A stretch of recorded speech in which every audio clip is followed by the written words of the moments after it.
magiging last pick is going to be on Trapos 4 para sa RRQ Kaito. Iniisip ko nga yung Angeling eh. Pwede din, no? Pero kasi, in the recent adjustments, kahit sabihin natin nagka-adjustment mayroon pala dito sa Florin, is gana pa rin naman if ever. Wait lang. Pero yung question mark, parang same tayo na inisip, yung damage niya, kamusta later on? Ayun nga eh. Mid lane, Florin. Yung makikita natin dito at si Kapitan Mingwin yung gagamit nun. So kung ginugulat tayo ng Aurora Hunters, may panggulat din pabalik. Ang RRQ Kaito, tingnan na lang natin kung paano nila pagaganahin to. Kasi ako, hindi ko sure. Pero sana sa mga nanonood, wag nyo munang gamitin sa RG ha. Try nyo muna sa Classic, baka gumana sa inyo. Tingnan muna natin dito kung paano pagaganahin ng RRQ Kaito. We've seen some, sabi natin, success. Katulad nga nung kay Atams, hindi natin siya tatanungin kapag may mga mage siya nilalabas sa gold lane.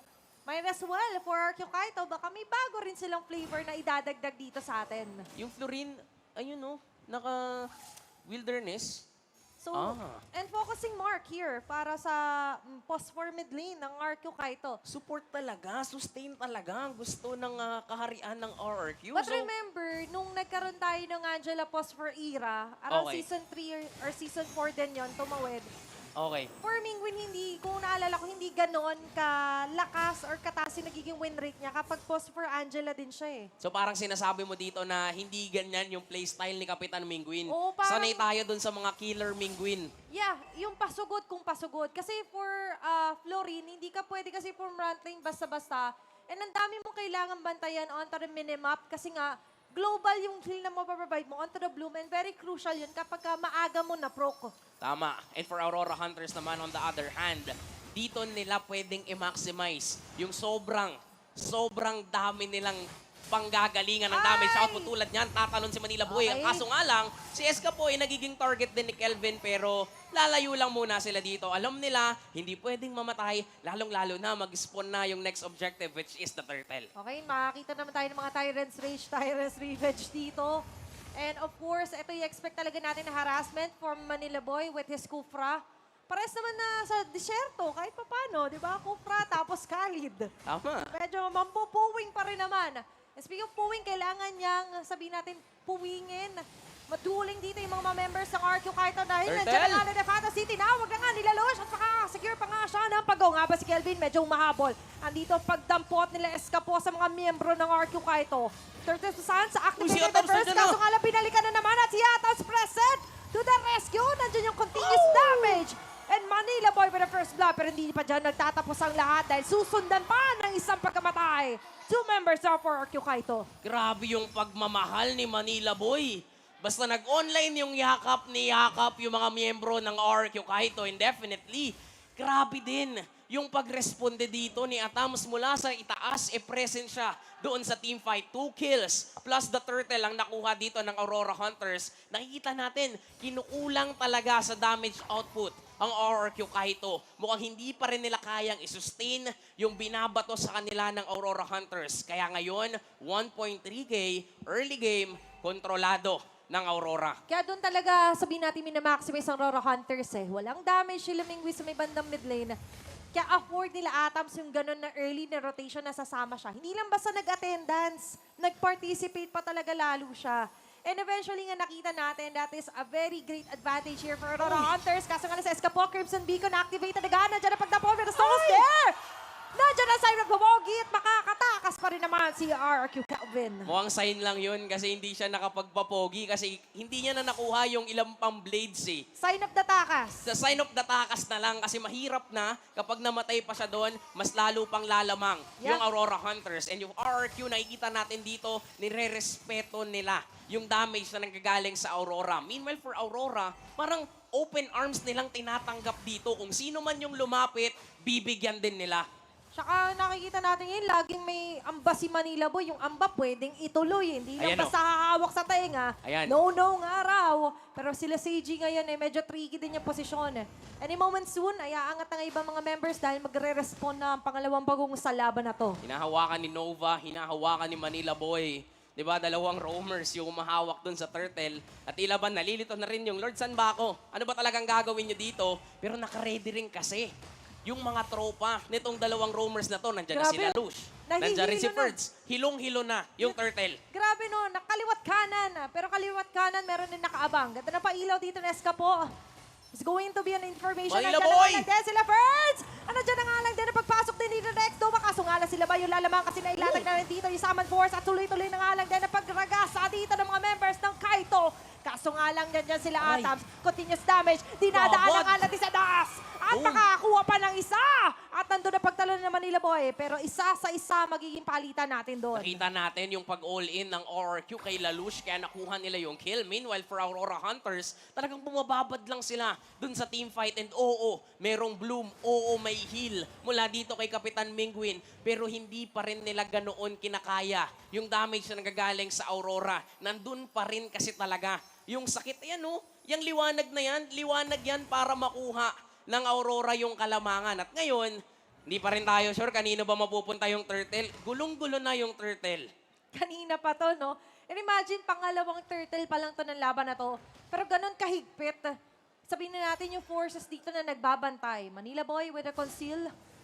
Stretching lang ng konti. Aabutin nga ba si CG? Ay, Pero sa kabila! pakalan! Palang aabutin na doon na Titus Rage. At aabot kay X-Nova. There's going to be the burst and Lalush with a kill. Plus yung turtle ay makukuha pa ng Aurora Hunters. Grabe ka na, Manila Boy. Akala mo pa ganun, pero Oh. pa ganito, pero ayun. Ayun lang, naglatag na Summon Force. Kaso nga lang siya pa yung kinakalbar. May Yung heal. makakatakas pa nga ba siya dito. Kaso nandyan na nga na din na pailaw. Na sunburn siya doon. Aurora Hunters after a turtle. Torre at kill pa. Grabe yung tapang ng Aurora Hunters. After an objective, nag-transition agad sila on taking a kill. Di ba nakikita natin dito na unti-unti na nga nilang naman. nakokontrol yung laban tulad niyan. Oo. Papasukin si Mingwin pero nandun lang din naman si First. Tatalo na naman si Manila Boy. Kaso nga lang, si X-Nova ngayon ang kanilang pagdidiskitahan. Makakatakas pa in an instant. Kaso nga Oh, lang, binalik. look at the damage. Saan ka pupunta? Dito ka lang. Pinipilit lang pag-swerve dito mga members ng RQ Kaito. But still, Aurora Hunters isn't grabbing any of it. Nandito pa rin nakabang sila Manila Boy. Ramdam niya yata may nagtatago sa may bandang kanan. Nandun na Raging Sansor. Kaso nga lang, doon si Likod. Kelvin sa pinakalikod. Sila Lush, matatanggal ang galing X-Nova. Atals, medyo atras. Kasi Boom. sila Insanity may ipit. Sapat nga ba yung heal niya? Sapat nga ba yung pag-tigitig? Ang makakatakas! At sapat na nga lang din ang damage dito ng Aurora Hunters dahil atras at mangangaray doon ng RQ Kaito. Sa sobrang daming nangyari, 1-for-1 lang yung palitan. Si Kelvin na mismo yung nag-decide na ayoko na dyan. Kapag tumagal lang, hindi ko na rin naman alam kung ano pang mangyayari. Pero dito sa gitna, may laban na naman. Sasayawan nitong si Seiji para lang madepensahan yung tore nila. Kasi alam nila na hindi pwedeng ibigay yung tore na yan sa Aurora Hunters. At maganda yung ginagawa dito nitong si Kelvin. Yun lang yung pwede niyang gawin eh. So Megway push, kung hindi tayo manalo sa team fight, kuha na lang tayo ng ibang objective. And so far, no, imaginein mo, mag-8 minutes pa lang tayo sa laban natin, Curti. 62 pa lang yung kill score natin. Akala mo sobrang laki na ng mga kill score natin para makakita ng ganun ka-extended ng mga team fights. So yung Uy, team fights, nauli! maaabot pa dito! Naku, medyo nadali din sa X-Nova. At doon yung mga pailaw. Kaso nga lang mapipilitan May nga heal. lang din Rumeswa dito sila Arco. Kahit ito kaso si Ay. Kelvin to sa may pinakagilid sa Atom. Saan kanya matatanggal? Bawasan damage dealers dito para sa Aurora Hunters. Tuloy-tuloy sa pagsayo sila Seiji. Andyan ang Summon Force. Boom! Together with Chrono Dash and si Sacrificial. Kaso nga lang inanitsan siya pa yung matadali dito. Nilalalush. Gandang gilid naman si Manila Naku, si Boy. Lalush. Dadivin pa ni Lex Nova. At sa may bandang likod naman tatanggalan Bang! si Kapitan Mingwin versus well. It's going to be a 3-4-3 pero hindi pa tapos ang palitan natin Di ba? dyan. Buhay pa sila Kelvin at kukuha pa ng isa. Anong kukulangin sa damage? Idadaan na lang natin yan sa sustain, idadaan na lang natin sa patagalan at ngayon tumagal yung RQ pero binabaliktad na naman ng Aurora Hunters kasi mabibigyan. Pabalik si X-Nova, talagang bigayan kung bigayan. Ay! Wala pang Pasko pero tuloy lang sila sa pagbibigay. Huwag na kayong huminga kasi non-stop MLBB action binalibag. Nandiyan Bang! ang yakap. Shutdown para kay Manila Boy. Ayaw nila tayong pahingahin. Ayaw talaga. Bless ka muna kay Ninong kasi grabe yung bigayan. Grabe no, sakto pala isuot natin parang Pasko. Panahon ng bigayan dito sa RQ kahit at Aurora Hunters. But still, 11-8 on through kill score. Yung kaninang libo na lamang ng Aurora Hunters ay napababa na ng RQ Kaito. Nakikita din natin dito paano bumabawi yung RRQ. Hinahanap nila yung tamang target. Nakita nila si Atams, nakita nila si Escapo. At kapag wala na tong dalawang to, kaya na nilang tumagal sa laban. Nandyan yung bloom, nandyan yung heals na meron sila, at nandyan din yung sustainability na meron. Kaya naman kitang-kita natin, talagang bigayan kung bigayan. Pero ngayon, na merong Lord, for sure, bigayan na naman. 'Di ba? Ilang araw na lang din ba bago magpasko? Bigayan ulit tayo dito sa may Lord.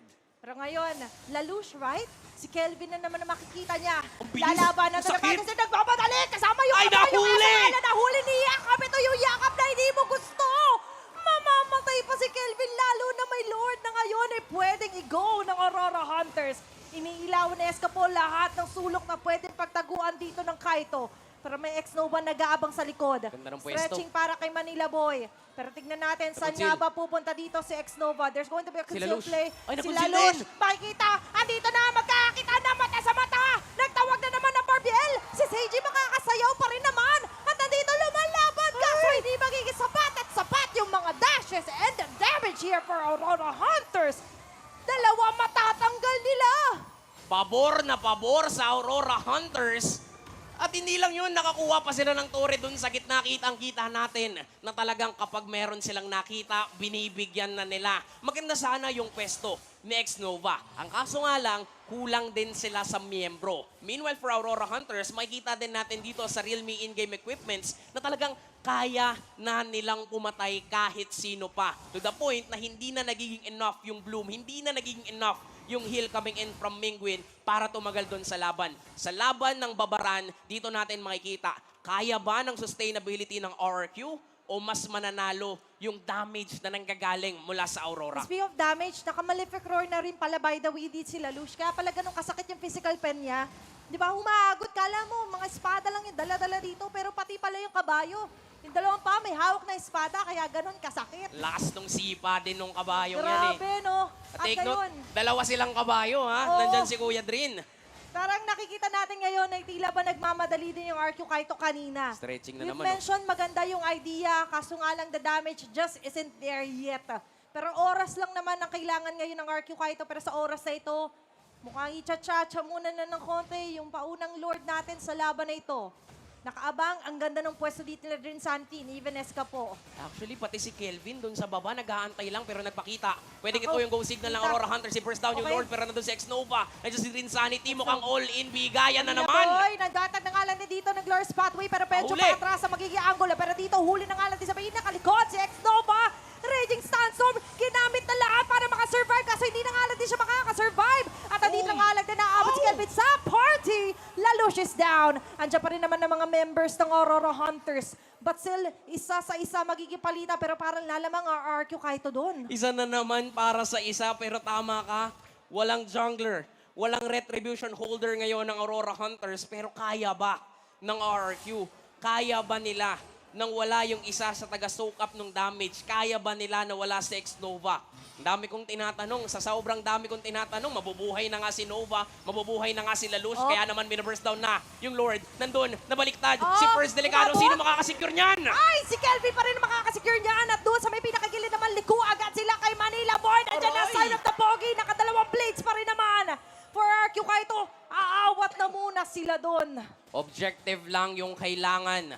Alam nila na wala pa sila Lush. Alam nila na hindi kayang mag-contest ng Aurora Hunters. At nakita natin dito, tinry ng Aurora. Ang kaso nga lang, hindi nila kaya talaga yon. Lalong-lalo na hindi nila nahuli itong si Kelvin. And with that, makikita natin, babaliktad na naman yung laban natin. Sa RRQ naman ngayon, yung magkakaroon ng control, ng lead, pero sobrang liit lang yan. 300 lang yan. Baryang-barya lang yan. So, kailangan pa rin nilang maging maingat dito. Paano nila i-maximize yung Lord na nasa ibaba. And the way to maximize it is, of course, sabayan yung wave doon sa may bandang taas na ginagawa pa rin naman ni Kelvin.